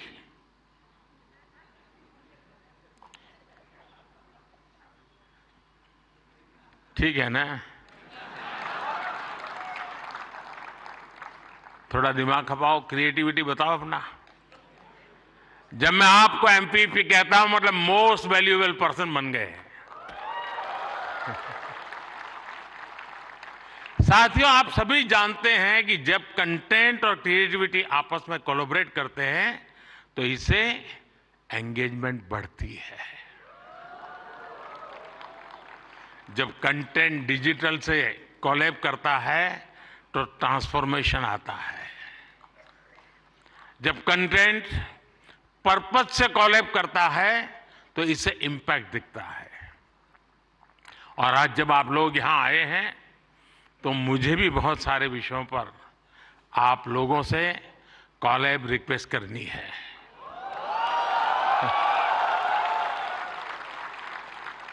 साथियों, एक जमाने में हम छोटी से छोटी दुकानों पर लिखा देखते थे कि यहां बहुत टेस्टी फूड मिलता है, ऐसा देखते थे ना। कोई भी कहे वहां क्यों खाना तो बोले टेस्टी फूड है। लेकिन आज हम देखते हैं कि दुकान वाले लिखते हैं कि यहां हेल्दी फूड मिलता है। अब टेस्टी नहीं लिखता है, हेल्दी फूड मिलता है। क्यों बदलाव आया? तो ये एक बदलाव समाज में भी आ रहा है। इसलिए कंटेंट ऐसा होना चाहिए जो लोगों में कृतज्ञ भाव जगाए, देश के प्रति आपके जो कर्तव्य हैं उनके लोगों को प्रेरित करें। और आपके कंटेंट का यही डायरेक्ट मैसेज हो, ये जरूरी नहीं है। आप कंटेंट क्रिएट करते हुए इसका ध्यान रखेंगे तो इनडायरेक्टली भी उसमें जरूर झलकेगा। आपको ध्यान होगा, लाल किले से मैंने बेटियों के अपमान का विषय उठाया था। एक बार मैंने ये भी कहा था कि आप बेटी शाम को घर आती है तो पूछते हैं क्यों देर से आई, कहां गई थी, क्यों जल्दी घर नहीं आई। मैंने लाल किले से पूछा था कि मुझे कोई तो माँ बाप बताओ जो अपने बेटे को पूछते हो कि तुम देर से क्यों आ रहे हो, कहां गए थे। बेटी को सब पूछते हैं, बेटे को कोई नहीं पूछता है। मैं कंटेंट क्रिएटर से कहता हूं इस बात को आगे कैसे बढ़ाएं, एक माहौल कैसे बनाएं। समान जिम्मेवारी होनी चाहिए। बेटी देर से आए तो भूकंप हो जाए और बेटा देर से आए, बेटा खाना तो खाया था ना, क्यों भाई। कहने का मेरा मतलब है साथियों कि हमने समाज के साथ जुड़ना है और इस भावना को घर घर पहुंचाने में आप जैसे साथी बहुत अच्छे ढंग से इसको कर सकते हैं। देखिए, आज महिला दिवस पर आप इस संकल्प को फिर दोहरा सकते हैं। हमारे देश की नारी शक्ति का सामर्थ्य कितना ज्यादा है, वो भी आपके कंटेंट का हिस्सा, प्रमुख हिस्सा हो सकता है। मैं जरूर दावे से कहता हूं जी, आप में से कोई थोड़ा क्रिएटिव माइंड के साथ सुबह से रात तक मां क्या करती है उसी को थोड़ा रिकॉर्ड करके उसको एडिट करके रखें। देखने वाले उस परिवार के बच्चे चौंक जाएंगे, अच्छा मां इतना काम करती है। एक साथ करती हैं, यानी आपके पास एक ताकत है, आप इसको ऐसे प्रस्तुत कर सकते हैं। उसी प्रकार से जैसे गांव की जो जिंदगी है, आपने देखा होगा इकोनॉमिक एक्टिविटी में गांव की महिलाएं बहुत बड़ी मात्रा में जुड़ी हुई थी। ये वेस्टर्न लोगों की जो सोच है ना कि भारत में वर्किंग वुमेन नहीं है, अरे भाई वर्किंग वुमेन छोड़, भारत में महिला है तभी तो संसार चल पा रहा है जी।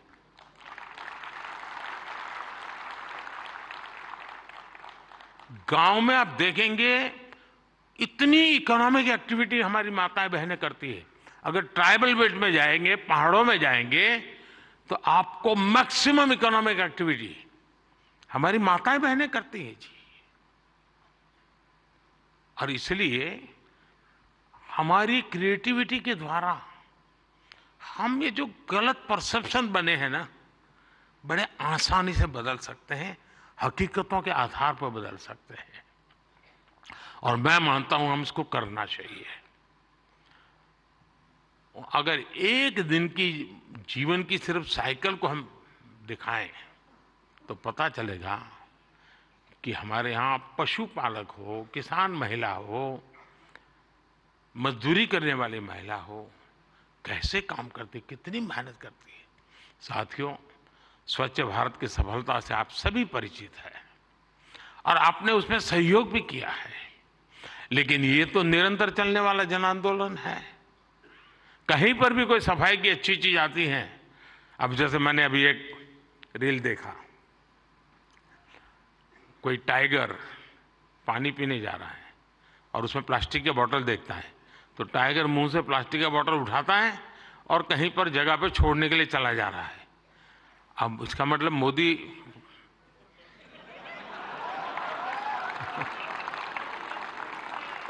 किस किस से बात पहुंचाता है, समझ गए ना।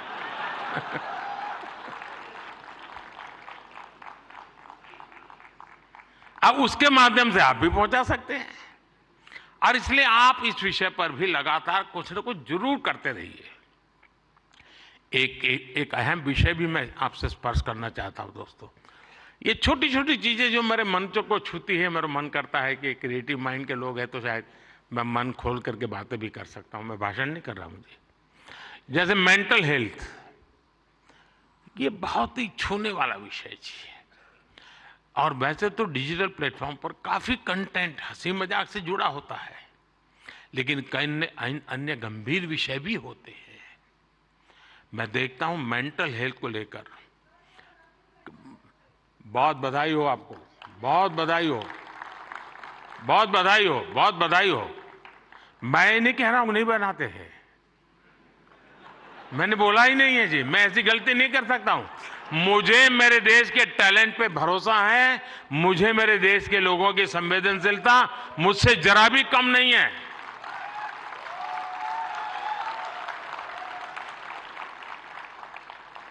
लेकिन ये ऐसे और जो लोग इस प्रकार से सोचते हैं वो ज्यादा क्रिएटिव है, ऐसा मैं कह सकता हूं, क्योंकि मेंटल हेल्थ को लेकर काफी क्रिएटर्स बहुत अच्छा काम कर भी रहे हैं, लेकिन अभी हमें इस पर और ज्यादा काम करने की जरूरत है।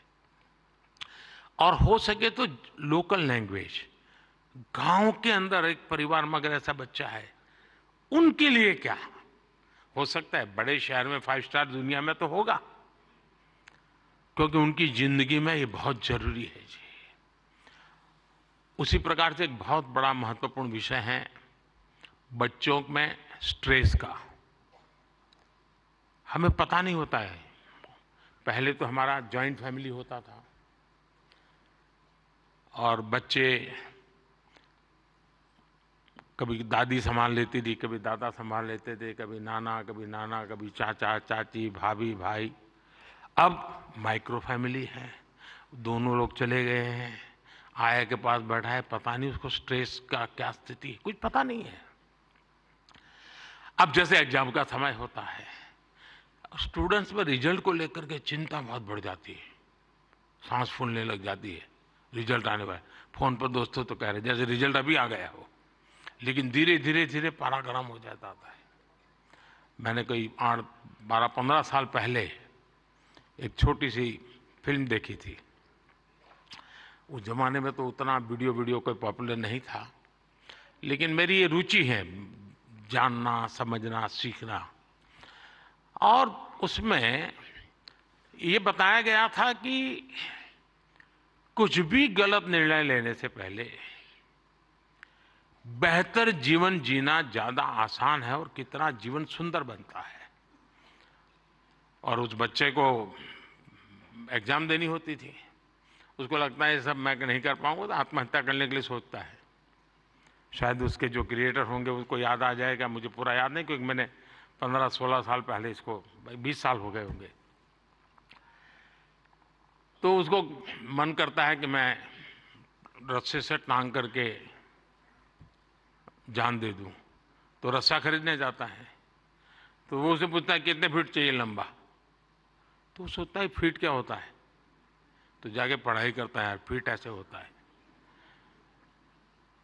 फिर वो कहता है उसको वो हुक चाहिए, तो लोहे का चाहिए, कैसा चाहिए, उसकी पढ़ाई का। फिर उसके ध्यान में आता है यार मरने से ज्यादा तो पढ़ना सरल है। बहुत ही अच्छी फिल्म बनाई है उसने, हार्डली 7-8 मिनट की होगी।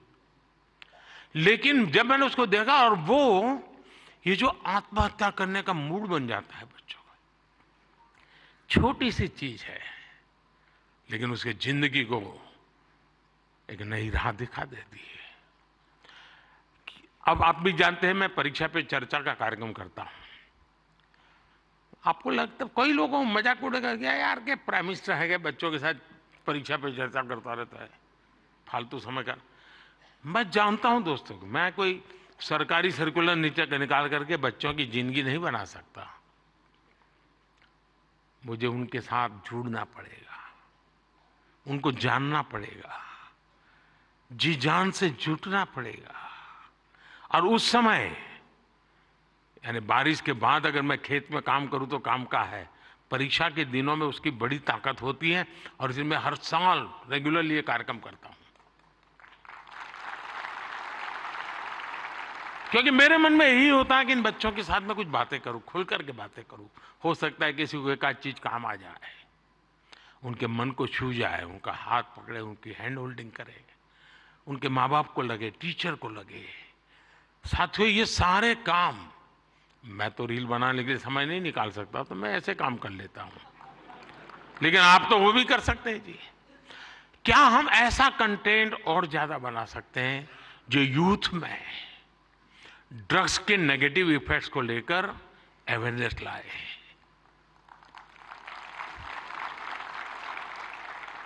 हम बिल्कुल दावे से क्रिएटिव वे में समझा सकते हैं कि drugs is not a cool for youth. वरना क्या है यार, कूल हॉस्टल में बैठे हैं, कूल। साथियों, इसमें बहुत बड़ा, और आप लोग हैं बड़े, क्योंकि आप उनके साथ जुड़ सकते हैं, उनकी भाषा में बात कर सकते हैं। साथियों, अगले कुछ दिनों में लोकसभा के चुनाव होने जा रहे हैं। आप ये मत सोचिए कि आज का ये इवेंट इसके लिए है।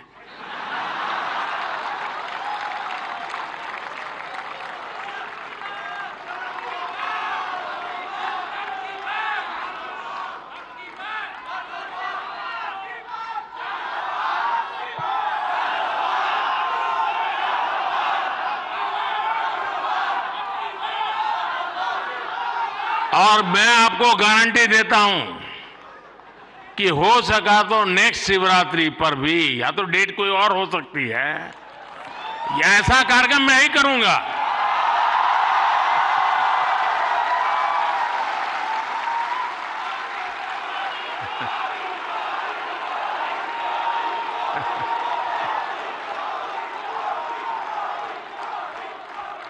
लेकिन मैं लोकसभा चुनाव का विषय उस अर्थ में नहीं लाया हूं, क्योंकि मुझे भरोसा है मुझसे ज्यादा मेरे लिए आप मरते हैं।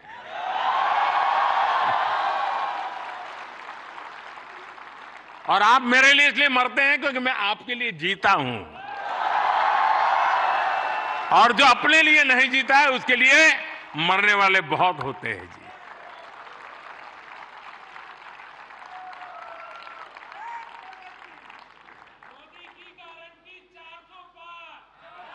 वो मोदी की गारंटी नहीं है, 140 करोड़ देशवासियों की गारंटी है।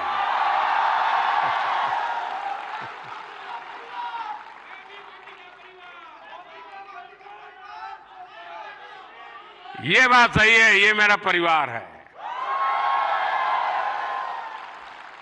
साथियों, मैं जो लोकसभा चुनाव की बात कर रहा था, और एक क्रिएटिव वर्ल्ड के लोग बहुत बड़ा काम कर सकते हैं। क्या हम ऐसा कुछ कर सकते हैं कि हमारे यूथ, और खास करके हमारे फर्स्ट टाइम वोटर, उनको हम जागरूक करने के लिए क्या कर सकते हैं, और उसको पता हो कि वोट देना यानी किसी को जिताना हराने का काम नहीं है जी। वोट देने का मतलब है तुम इतने बड़े देश की निर्णय प्रक्रिया के हिस्सेदार बने हो। तुम देश का भविष्य बनाने वाले एक महत्वपूर्ण पार्टनर हो। ये उस तक पहुंचना जरूरी है जी। उसको कभी ये मत कहिए किसको वोट दो, लेकिन आप उसको जरूर कहिए कि वोट तो देना ही चाहिए। वो तय करेगा किसको देना किसको नहीं देना, वो तय करेगा, लेकिन वोट देना चाहिए, ये उसको जरूर कहना चाहिए। और मैं मानता हूं हमारे देश में, दुनिया के देश जहां जैसे जैसे समृद्धि बढ़ती गई, वोटिंग पैटर्न घटती गई। दुनिया में देश समृद्ध हुए, लेकिन अलग अलग व्यवस्थाओं ने समृद्धि तक ले गए और बाद में लोकतंत्र की दिशा में गए। भारत 100% लोकतंत्र के ही अधिष्ठान को लेकर के समृद्ध राष्ट्र बनने के सपने को लेकर के चला है, और दुनिया के लिए मॉडल बनने वाला है जी। ये दुनिया के लिए बहुत बड़ा मॉडल बनने वाला है, लेकिन उसमें मुझे मेरे देश के नौजवानों की भागीदारी चाहिए। 18, 19, 20, 21 साल के जैसे। साथियों, हम अपने आसपास देखते हैं कि जो दिव्यांगजन होते हैं, स्पेशली एबल्ड होते हैं, उसमें बहुत प्रतिभा होती है, टैलेंट होता है। आप उनके लिए भी एक बड़ा माध्यम बन सकते हैं, उन्हें सपोर्ट कर सकते हैं।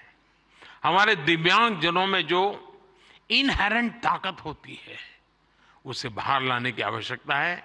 उसे भी सोशल मीडिया की शक्ति से जोड़ने की जरूरत है। साथियों, एक और विषय है भारत का इन्फ्लुएंस, भारत के बाहर और ज्यादा बढ़ाने का। आज दुनिया में आप में से जो भी परिचित होंगे विश्व के साथ, आज भारत का तिरंगे का बहुत आन बान शान है, भारत के पासपोर्ट की आन बान शान है कि नहीं है? है ना? आपने देखा होगा यूक्रेन से बच्चे जब निकल रहे थे, तिरंगा झंडा दिखा दिया, काम चल जाता था जी।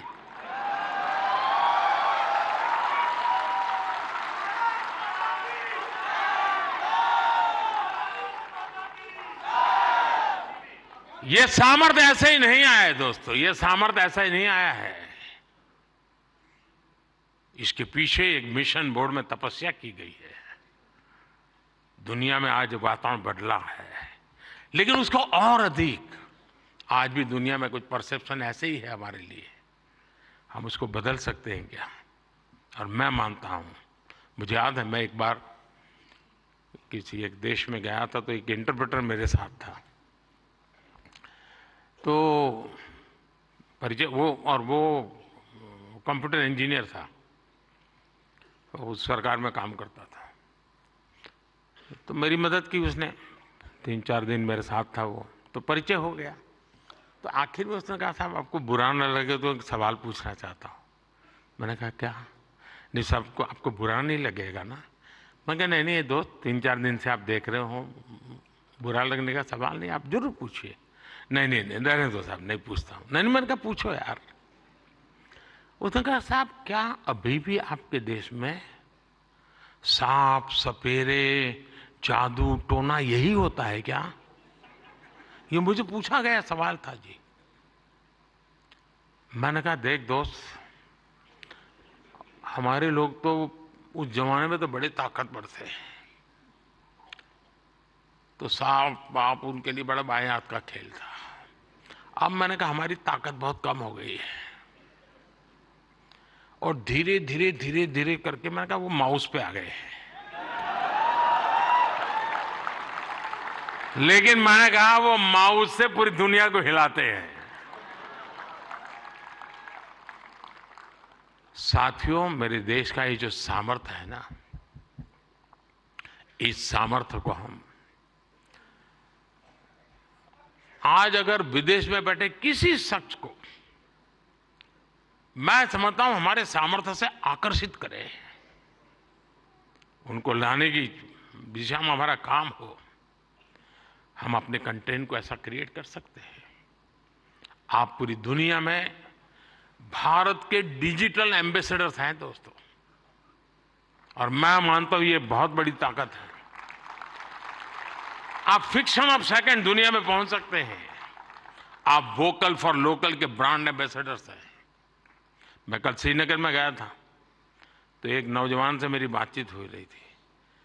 मैं हैरान हूं, जो वो सिर्फ शहद का काम करता है, मधुमक्खी पालन का काम करता है, और आज ग्लोबली उसने अपनी एक ब्रांड पहुंचा दी है जी, जस्ट डिजिटल वर्ल्ड के माध्यम से। और इसलिए साथियों, आइए हम एक साथ मिलकर एक क्रिएट ऑन इंडिया मूवमेंट, मैं बहुत जिम्मेवारी के साथ आप लोगों से अपेक्षा कर रहा हूं, क्रिएट ऑन इंडिया मूवमेंट की शुरुआत करें।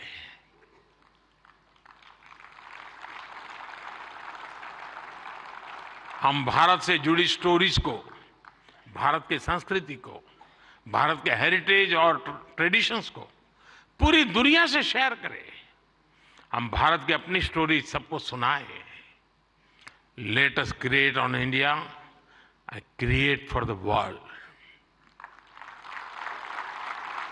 आप ऐसा कंटेंट क्रिएट करिए जो आपके साथ ही आपके देश, हम सबका देश भारत को भी ज्यादा से ज्यादा लाइक्स दे।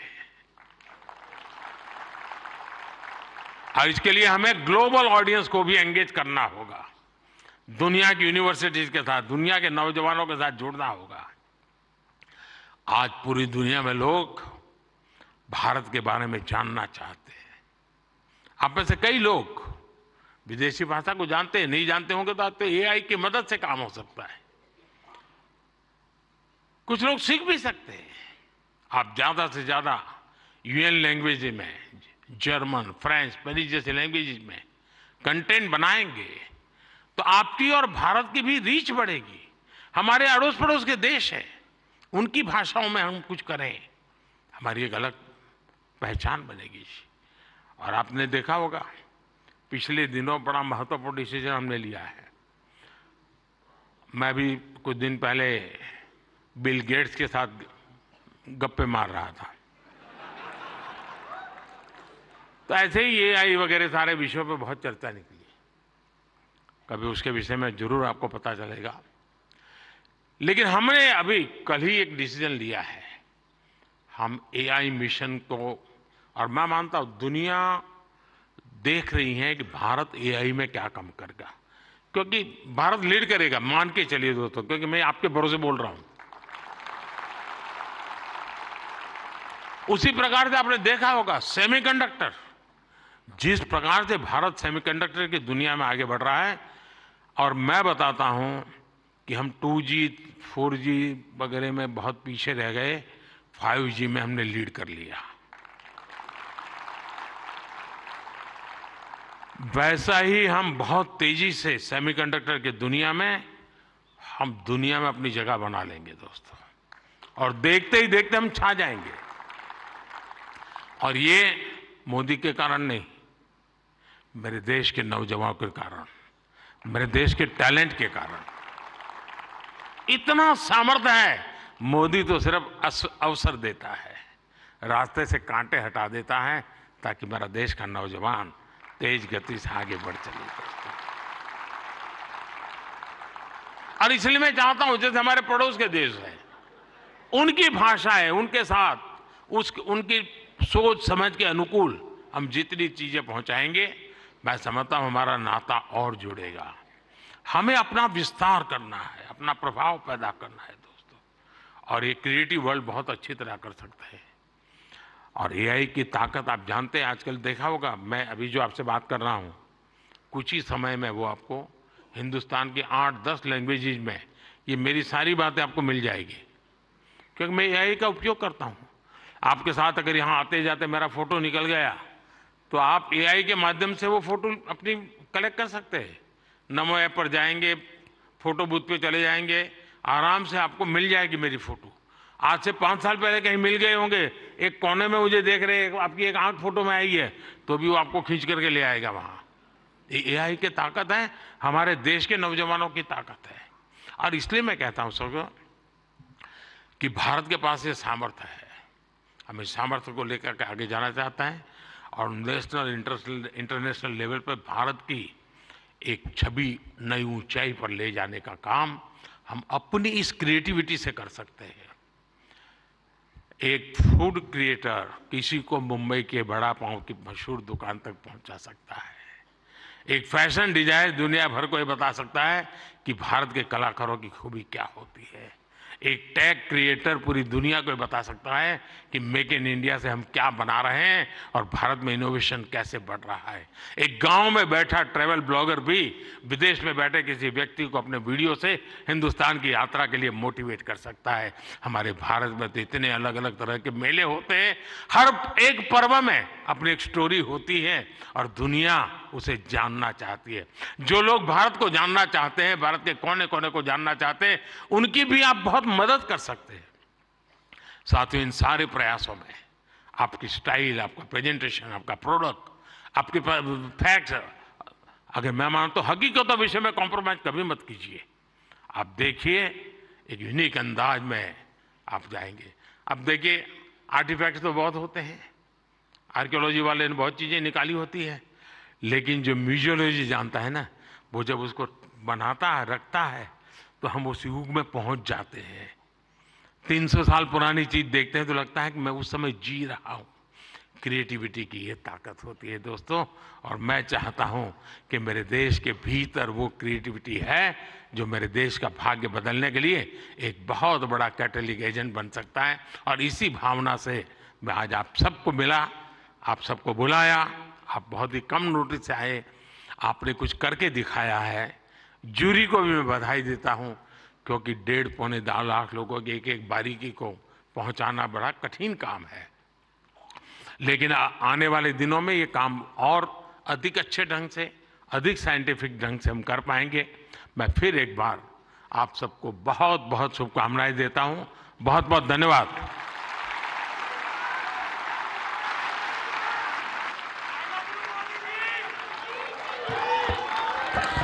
आपका बहुत बहुत आभार माननीय प्रधानमंत्री जी।